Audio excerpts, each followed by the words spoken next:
Okay. તમે જુઓ, આમ આદમી પાર્ટીના નેતાઓ ગુજરાતની જનતાનો અવાજ ઉઠાવે એ ભાજપ સાખી નથી શકતું. ભાજપે કેવા કેવા તૂત અપનાવે છે, તમે કલ્પના ન કરી હોય એવી રીતે અમારી સભાઓમાં હુમલાઓ કરવામાં આવે, પ્રશ્નો પૂછવામાં આવે. થઈ શું રહ્યું છે? આજે ગોપાલભાઈ ઇટાલિયાની સભા ચાલી રહી હતી, એક વ્યક્તિ છે એ પાણીની બોટલથી હુમલો કરે છે. આ થઈ શું રહ્યું છે ગુજરાતમાં? ગુજરાત કઈ દિશામાં જઈ રહ્યું છે? આમ આદમી પાર્ટીના નેતાઓ ગુજરાતની જનતા માટે આમ આદમી બાનીને લડી રહ્યા છે, ગુજરાતની જનતાનો અવાજ બની રહ્યા છે, ગુજરાતની જનતાને જાગૃત કરી રહ્યા છે. એ ભાજપ અને એની માસીયાબેન કોંગ્રેસ સાખી નથી શકતી.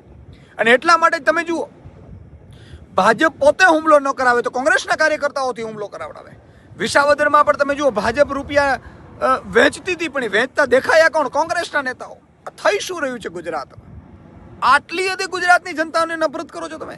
આ ગુજરાતની જનતાના અવાજ ઉપર હુમલો છે, ગોપાલ ઇટાલિયા ઉપર હુમલો નથી. અને અમે આ હુમલાથી ડરવાના નથી. અમારી સભાઓમાં તમે પ્રશ્નો પૂછાવડાવો, ભલે પ્રશ્નો પૂછાવડાવો, પણ 30 વર્ષથી જેનો કુશાસન ચાલી રહ્યું છે, જંગલરાજ ચાલી રહ્યું છે, એને તો કોઈક પૂછો. અને કેમ ગોપાલ ઇટાલિયા ઉપર જ હુમલો થાય છે? કેમ અમારા જ નેતા ઉપર હુમલો થાય છે?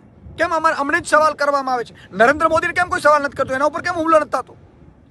કેમ મુખ્યમંત્રી ઉપર હુમલો નથી થતો? અમિત શાહ ઉપર કેમ હુમલો નથી થતો? એનો અર્થ એ થયો કે ભાજપના નેતાઓ જ આ ખેલ કરાવડાવે છે.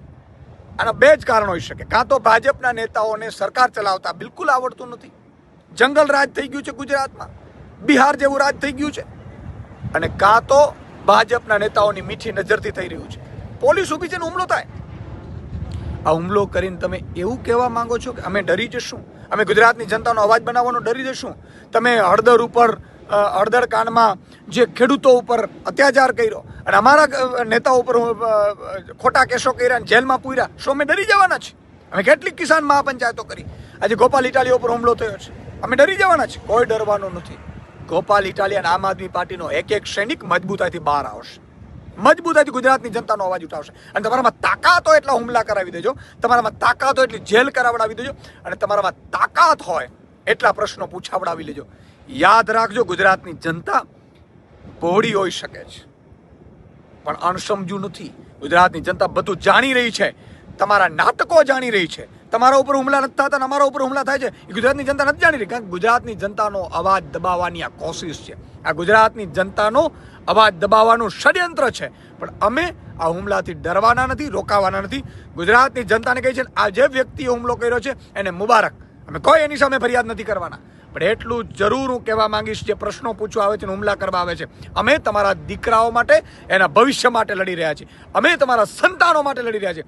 ગુજરાતના ખેડૂત, મજૂર, શોષિત વર્ગ, આઉટસોર્સિંગ કર્મચારી, મહિલાઓ અને મોંઘવારી, ચારે બાજુથી જંગલરાજ, એ ગુજરાતના કુશાસનને હટાવવા માટે લડી રહ્યા છીએ. એટલે કદાચ કોઈનો હાથો બની અને તમે આમ આદમી પાર્ટી ઉપર હુમલો નથી કરતા, ગુજરાતની જનતાની આશા ઉપર હુમલા કરી રહ્યા છો. ત્યારે ગુજરાતની જનતાને વિનંતી કરું છું કે તમે બમણા જોરથી સાથ આપજો. અમે તમારી લડાઈ લડવાની બંધ નહીં કરીશું, બમણા જોરથી પડીશું. જય હિન્દ, જય જય ગરવી ગુજરાત. વૈષ્ણવજન તો તેને કહીએ જે પીડ પરાઈ.